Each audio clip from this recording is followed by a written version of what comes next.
Good morning. So it is Friday, May 5th. We're going to go over rules quiz for the midterm here. So again, I moved some things around just in terms of the top two things I felt as a membership we didn't kind of nail.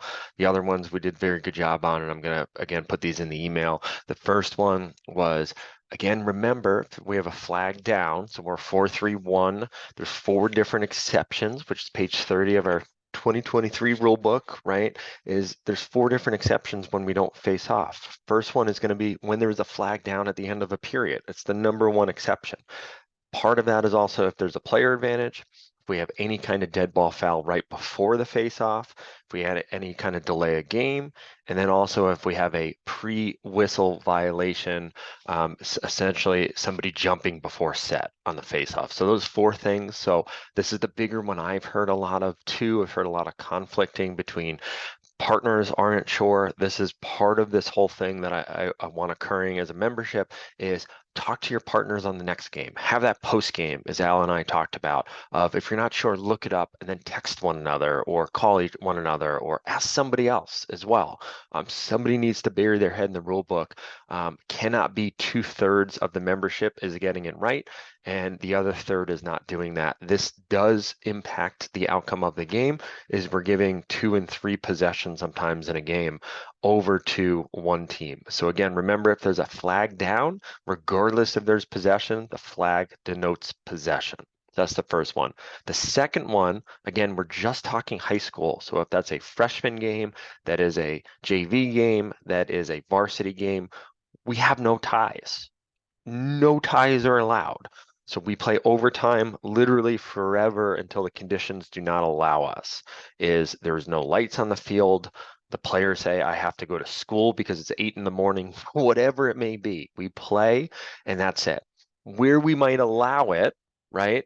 Again, use some common sense. If it is a freshman game, or a JV game, and the varsity game is going on, the coaches say, hey, we're going to settle at 2 overtimes and whatever it is, that's a different story, right? Within that time, that context of the game.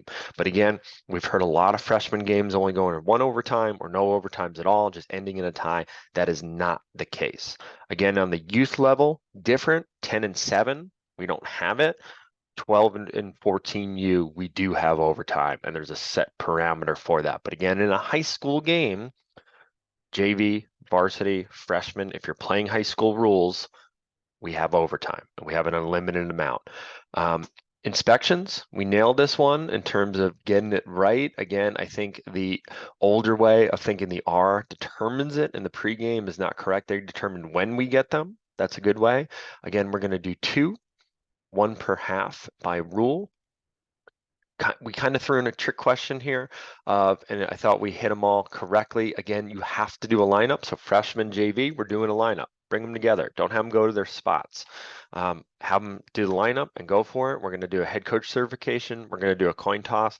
The face-off players, I actually didn't realize this. Vernon told me on this was added right in that COVID era on the NCAA and trickle down to high school. It's actually not in the rule book. So if you choose not to do the face-off meeting, that's fine.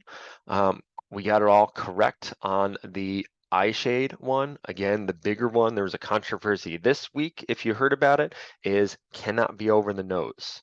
That is outside of the eye socket by definition. So it needs to be 2 streaks. The easy way I keep explaining to all players and coaches is if we take the exact measurement of our finger, right, from our fingernail to that big knuckle, right, 1 and 1 is all we get. So that maybe inch and a half, maybe ½ inch, that's what we have. If we maybe go this way, it's a little bit extended, we're good, but that's all we're doing. Those 2 kind of areas, that's it. That's the easy way. Again, get it in pregame. If it is a coach's request, needs to be a 1-minute non-releasable penalty. Same thing, out of bounds, any body part, or we had one scenario where we saw it, where the cross was over the line and somebody called it out of bounds. We need something physically touching. In terms of that table area, we need all of these items. We need a table, we need a scorebook, we need a horn, we need a timing device. And by rule, we need a timer, some kind of timekeeper, right? An official scorer, just one person by rule. They are part of our crew. Again, make sure coaches are not talking to them. They can be courteous and they can ask them general questions, but we had another scenario too where we had an assistant coach grab a book. That is a automatic 1 minute on sportsmanlike conduct, especially on an assistant coach. We hate to be mean to them, but if they have a question, funnel it to the head coach funneled it to the officials. There's really a serious area, have the R come over and handle it and go from there. But again, remember who's at the table. We have younger people at the table. They shouldn't be intimidated by adults. In a DQ scenario, remember we're talking personal fouls, not total minutes.